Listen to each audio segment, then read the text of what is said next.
Moi, c'est Coco. Et moi, c'est Caro. On sait qu'il faut repenser nos modes de vie si on veut que la planète reste vivable dans le futur. On est convaincus que c'est possible dès aujourd'hui et même en pleine ville. Selon l'ONU, d'ici 2050, 68% de la population mondiale vivra en milieu urbain. C'est là qu'il faut trouver des solutions face à l'urgence climatique.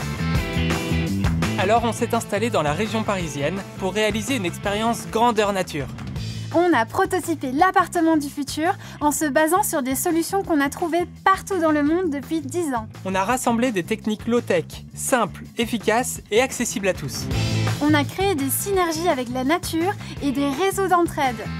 On a imaginé une véritable biosphère urbaine dont on est devenu les premiers habitants. Ou plutôt les premiers cobayes.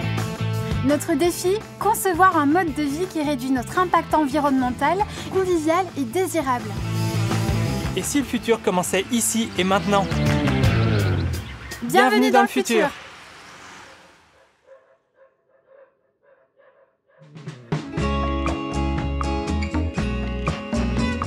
T'es pas censé travailler? Oui, dimanche matin, Coco. C'est quoi ton problème? J'ai dormi avec une chaussette sur la tête, parce qu'il y avait trop de lumière dehors. Mais c'est ma chaussette? Non, c'est la mienne. Ok. Et là, pourquoi tu sortis pas du lit? Parce qu'il fait moins 1000. C'est le sujet prioritaire, le chauffage? Bah ouais. Chauffer, ça demande beaucoup d'énergie. Nous allons voir s'il est possible de s'en passer tout en vivant confortablement. Le bâtiment dans lequel on s'est installé a été construit dans les années 70. Il date d'avant les premières normes sur l'isolation. En 2022, et sur les 30 millions de résidences principales en France, plus de 5 millions de logements seraient considérés comme des passoires thermiques. Et le nôtre en fait partie. Il va donc être indispensable d'améliorer ses performances énergétiques en trouvant une solution low-tech pour l'isoler. Oh, mais Coco, t'es sérieux? Comme une planche de surf, tu vois. Oh Je pense que c'est jouable. Une voiture? Non, vas-y, y a pas de voiture. Waouh. Ouais, oh. Là, la priorité dans l'appartement, c'est qu'il faut isoler.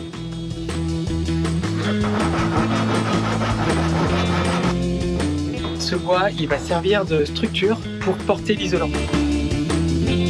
On a commandé un isolant à base de fibre de chanvre. Ouais, comme ça? Ouais. Le chanvre, qui est cultivé depuis des millénaires, demande peu d'eau, résiste bien aux nuisibles et pousse partout, même dans des sols pauvres. Son bilan carbone est proche de 0. En plus, c'est local. La laine de chanvre est un isolant performant pour le confort d'hiver et d'été. Ça coûte plus cher que l'isolant de base, mais ça reste accessible. Nous en avons eu pour 1 500 €. On a passé combien de jours? 2 jours? Ouais, après on n'a pas bossé tout le temps non plus. Mais on va dire. ouais, 2 soirées. Alors j'espère que ça va bien isoler, puisque c'est quand même pas mal de surface en fait prise. On a perdu 2 mètres carrés sur la pièce. Et moi ça me donne l'impression d'habiter dans une bergerie, non? C'était la vanne de la soirée, ouais. Bon, ça veut dire que tu trouves pas ça drôle quand tu dis ça?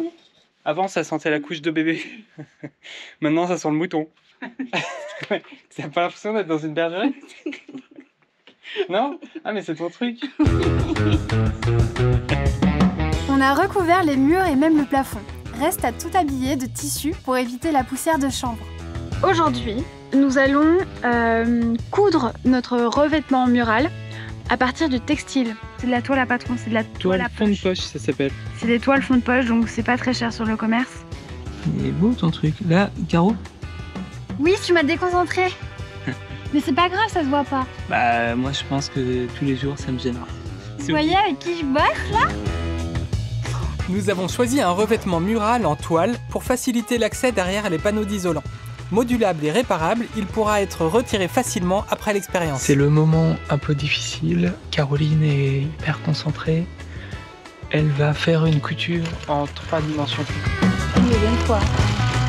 La La moyenne des températures sur le territoire pourrait passer en dessous de 0 degré et le pic devrait être atteint entre mercredi et jeudi avec des températures allant de -5 degrés jusqu'à -12 degrés dans l'est. Le confort thermique, c'est très énergivore. Selon l'ADEME, dans un logement, le chauffage à lui seul, c'est 66% de nos dépenses énergétiques. On s'est lancé avec l'idée d'essayer de se passer de chauffage et bien sûr de climatisation. Non mais c'est trop beau, regardez, il y a de la neige à Boulogne, c'est quand même fou. Il fait quelle température? Il fait 12 degrés. Ok. Ouais, je suis pas sûre de ce thermomètre en fait. Bon, et en ressenti? Je pense qu'en ressenti, on est à 15, tu vois. On commence à s'habituer au froid, hein. J'arrive même plus à parler. Bon, et en tout cas, c'est sûr que 12 degrés, c'est pas assez. Même si notre isolation a fortement réduit les déperditions de chaleur, il va quand même falloir trouver une astuce pour les semaines les plus froides. Alors, on a toujours aussi froid. Je rentre à la maison en Belgique pour aller rencontrer des chercheurs qui étudient le slow heat. C'est un concept qui invite à réchauffer les corps plutôt que les espaces. Je suis trop contente, je suis arrivée à la maison.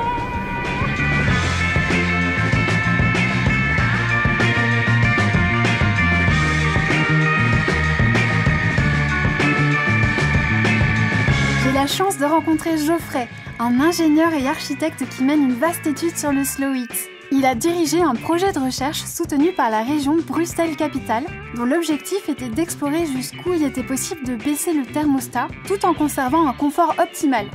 Une trentaine de ménages y ont participé. Je suis cobaye. C'est ça. Ok. Voilà. Donc les gens viennent ici pour tester C'est ça. température. Et alors nous, on leur demande leur ressenti et en même temps, on mesure la puissance qu'ils vont utiliser pour se sentir bien. C'est dans son laboratoire à l'Université catholique de Louvain qu'il mène ses recherches avec des doctorants. Il expérimente des solutions d'appoint peu énergivores permettant de vivre presque sans chauffage. Par exemple, un tapis de souris chauffant consomme seulement 10 watts par heure contre 1000 à 2500 watts pour un radiateur. Un siège chauffant utilise 30 à 50 watts. Un panneau radiant infrarouge apporte une sensation de chaleur qui permet de réduire le besoin de chauffage ambiant de 2 à 4 degrés, ce qui peut faire économiser jusqu'à 28% d'énergie. La pratique du slow heat et l'utilisation de toutes ces innovations déjà sur le marché permet de réaliser des économies d'énergie significatives. Alors, le concept de slow heat, c'est une idée assez simple en fait, c'est amenons la chaleur le plus proche possible du corps. Donc chauffons les corps avant de chauffer les bâtiments. Et le jeu du projet, c'était de voir jusqu'où on pouvait descendre le thermostat tout en restant bien. Certains étaient plutôt vers 13, d'autres plutôt 17, mais on a tous constaté qu'on pouvait aller plusieurs degrés en dessous de ce qu'on pensait possible en fait au départ du projet. Il y a toute une série de dispositifs, en fait, dans le projet, on les a classifiés, le vêtement, les tentures, et donc il faut savoir bien s'habiller. Ensuite, il y a tout ce qui est en contact avec le corps. Et ça, avec quelques dizaines de watts, notamment, réchauffer les mains en télétravail avec des sous-mains, ce genre de choses. Donc ça, c'est un élément radiant, donc je viens de l'allumer, et voilà, en quelques secondes, je sens voilà, déjà sa chaleur. Et l'idée, c'est de pouvoir se réchauffer quand on a froid. Voilà, c'est déjà éteint. Les deux gros freins qu'on a eu, c'est la peur d'avoir froid, peur de l'humidité. Et le deuxième gros frein, c'est le regard des autres. Si tout le monde autour de nous chauffe à 20 degrés et vit en t-shirt, bah, c'est pas forcément facile de faire comprendre qu'on vit autrement. Mais c'est très culturel, hein, finalement. C'est extrêmement culturel. On n'a pas tout à fait les mêmes corps, on n'a pas les mêmes cycles hormonaux, on n'a pas les mêmes contraintes vestimentaires. Il y a toute une série de normes sociales autour de ça qui interviennent. Il y a toute une série de paramètres culturels en fait derrière le frein. Alors, ce qui est génial avec Geoffrey, c'est qu'il m'a convaincu avec le slow heat. C'est vraiment une démarche qu'on peut appliquer là, maintenant, tout de suite. Et je me réjouis d'acheter des petites laines, des petits sous-vêtements en laine pour Coco. Il va apprécier, je pense.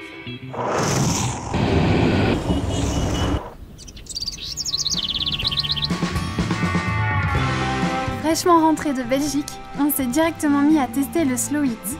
D'abord, on a mis un petit radiateur sous le bureau. On a mis le radiateur sous la table, sous le bureau, et on a foutu plein de toiles, plein de nappes, 3 couches. Et en fait, on met nos jambes, nos pieds sous la table, près du chauffage, et du coup, ça nous réchauffe bien les pieds, les panards. On a utilisé une couverture chauffante dans notre lit. Je mets la grosse couette par-dessus, tac, et puis je branche. Ok. Quoi? J'aurais bien... Ça chauffe, Coco, ça chauffe. C'est trop drôle. Et là, je suis qu'à 52 degrés. Hein. Ah, je vais m'endormir direct. La cerise sur le gâteau, les sous-vêtements du futur pour Coco. Alors, Coco, c'est quoi le sous-vêtement du futur? C'était un rire bancaire? Non, non, j'adore. C'est la Fashion Week ou quoi? Tu valides? Je veux pas me balader comme ça, hein. C'est pour mettre mes affaires au-dessus. Mais moi, j'aime bien, je te trouve très élégant comme ça. Élégant.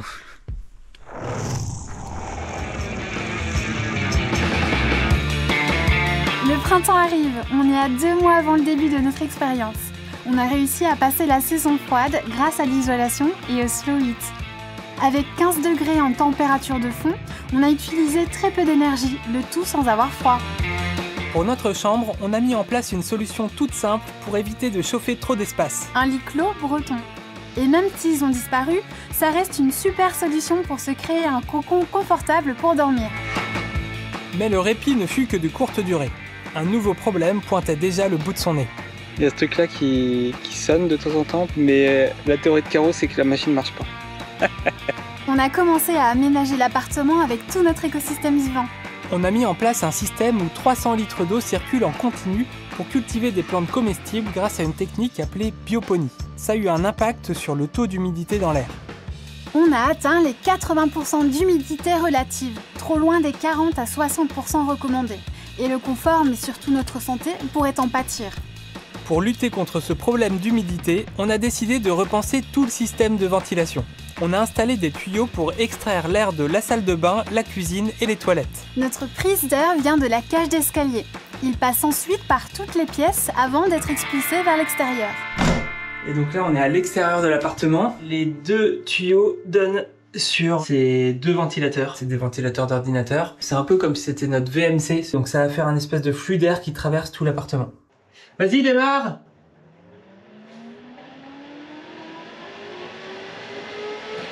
Waouh! Tu vois, c'est un ordinateur pour les ordinateurs un peu puissants. L'expérience allait commencer dans quelques semaines et grâce à notre ventilation boostée, nous avons vu une amélioration au niveau de l'humidité. Mais l'été approchant, il fallait anticiper de potentielles fortes chaleurs de plus en plus intenses en ville. Nous sommes donc allés demander l'expertise de 2 étudiants de l'ICAM, une école d'ingénieurs. Ils ont rentré tous les paramètres dans un logiciel pour voir si une solution low-tech pouvait nous rafraîchir en cas de canicule et éviter de cuire.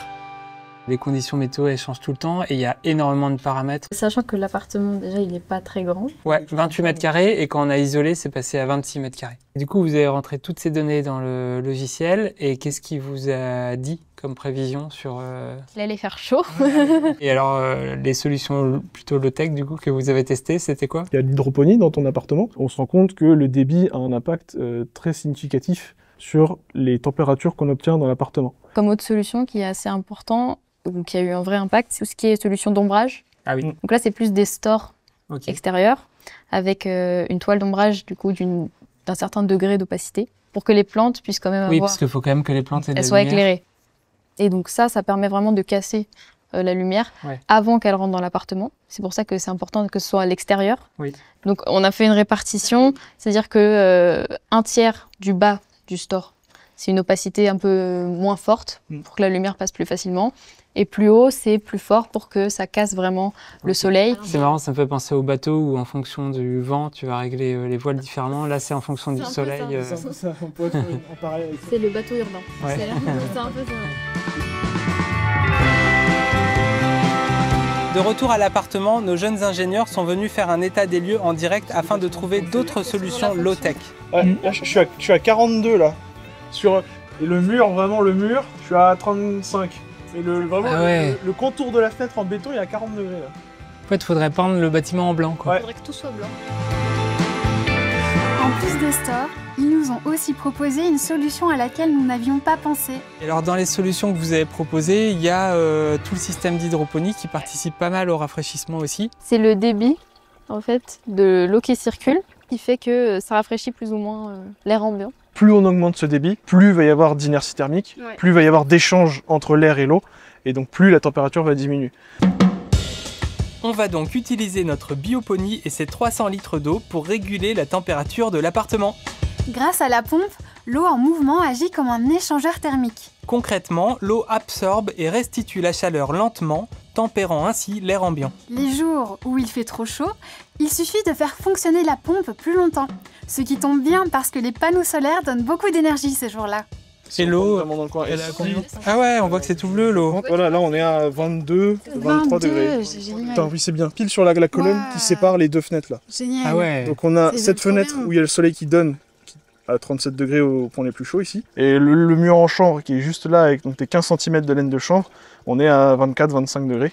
Là où c'était le point fort, le double vitrage à l'époque, grâce, ou à cause de l'isolation que vous avez faite, c'est devenu le point faible. Mais on n'est pas à l'abri qu'il y ait une canicule cet été et que vous ayez très chaud. Donc il faudra vraiment essayer de fermer au maximum, quoi. Nous avons fixé nos nouveaux stores. Restera à remplacer le moteur par un système manuel. Si vous voulez fabriquer des stores chez vous, il vous faut un grand morceau de tissu épais, lin, coton ou toile recyclée. 2 baguettes en bois ou tiges métalliques et 2 morceaux de ficelle solide. Commencez par découper un grand morceau de tissu épais aux dimensions de votre fenêtre. Cousez un ourlet en haut et en bas pour insérer les baguettes. Fixez le haut du store à l'extérieur, au-dessus de la fenêtre. Fixez-y aussi les ficelles qui vous permettront d'enrouler et dérouler le store. Il y a une petite pente quand même. Ah oui, carrément de travers même. Autrefois essentiel à la régulation thermique, les stores protégeaient de la chaleur en été et limitaient les pertes en hiver. Ils ont disparu d'un bon nombre de bâtiments alors que ce sont des solutions très efficaces et si simples à mettre en place. C'est aussi ça l'esprit low-tech.